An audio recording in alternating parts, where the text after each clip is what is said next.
বাংলাদেশ সরকার প্রজ্ঞাপন জারি করে সন্ত্রাস বিরোধী আইনের 18(1) ধারার ক্ষমতা বলে জামায়াতে ইসলামী, ছাত্র শিবির এবং তাদের অন্যান্য অঙ্গ সংগঠনকে রাজনৈতিক দল এবং সংগঠন হিসেবে নিষিদ্ধ করেছে।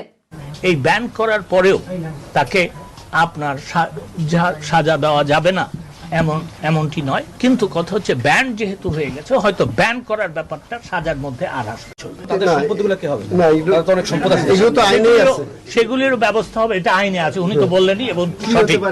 এই ঘোষণার পর স্বাগত জানিয়েছেন ৭১-এর ঘাতক দালাল নির্মূল কমিটির যুক্তরাজ্য শাখার সভাপতি সৈয়দ আনাস পাশা। তবে তিনি বলেন, সরকারের ভেতরে জামায়াতের বীজ ঢুকেছে, সেটা চিহ্নিত করা প্রয়োজন। দেরিতে হলেও এটা করা হয়েছে, এই জন্য আমি সরকারকে ধন্যবাদ জানাই। তো এটা আরো আগে করা উচিত ছিল। এদিক থেকে আমি বলবো, ইতিমধ্যে অনেকেই রং পাল্টে আওয়ামী লীগেই জয়েন করেছে, ওদেরকেও চিহ্নিত করা দরকার আওয়ামী লীগের পক্ষ থেকে। এদিকে সরকারের এমন সিদ্ধান্তের কড়া সমালোচনা করেছেন জামায়াতে ইসলামের ইউরোপ মুখপাত্র আবু বকর মোল্লা। অত্যন্ত দুঃখজনক যে আওয়ামী লীগ বাংলাদেশে একসাথে জামাত ইসলামের সাথে আন্দোলন করেছে। শেখ হাসিনা নিজেই জামাতের তৎকালীন আমির মতিউর রহমান নিজামীর সাথে পার্লামেন্টে বসে প্রেস ব্রিফিং করেছে কেয়ারটেকার আন্দোলনের জন্য। বাংলাদেশের গণতান্ত্রিক আন্দোলনে এবং গণতন্ত্রের উত্তরণে জামাত ইসলামের একটি শক্তিশালী ভূমিকা রয়েছে। এই সিদ্ধান্তটি হয়েছে তো 14 দলের মিটিং এ। আজকে 14 দল কনস্টিটিউশনে আইনগত ভাবে কি আরেকটা দলকে নিষিদ্ধ করার সিদ্ধান্ত নিতে পারে? ধরুন আজকে বিএনপি জামাত ক্ষমতায়, তারা কি তাদের দলীয় ফোরামে আওয়ামী লীগকে ব্যান করার সিদ্ধান্ত নিতে পারে? না, এটা তো আইনি ব্যাপার, এটা তো কনস্টিটিউশনাল ব্যাপার।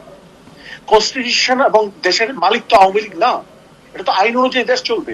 আপনি 14 দলের মিটিং এ আরেকটি প্রতিদ্বন্দ্বী রাজনৈতিক দলের বিরুদ্ধে আপনি সিদ্ধান্ত নিতে পারেন না। নিষিদ্ধ হওয়ার গণতান্ত্রিক উপায়ে সরকারের সিদ্ধান্তকে চ্যালেঞ্জ জানাবেন বলে জানান আবু বকর মোল্লা। বৈধ লফুল সকল পন্থা অবলম্বন করে সরকারের এই আনকনস্টিটিউশনাল সিদ্ধান্তকে চ্যালেঞ্জ করবে।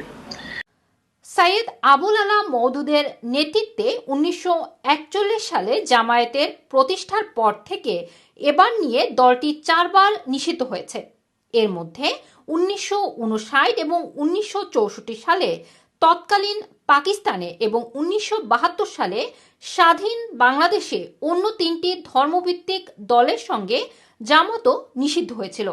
পরে প্রয়াত রাষ্ট্রপতি জিয়াউর রহমানের শাসনামলে 1979 সালের 25 মে স্বাধীন বাংলাদেশে প্রকাশ্য রাজনীতির সুযোগ পায় জামায়াত।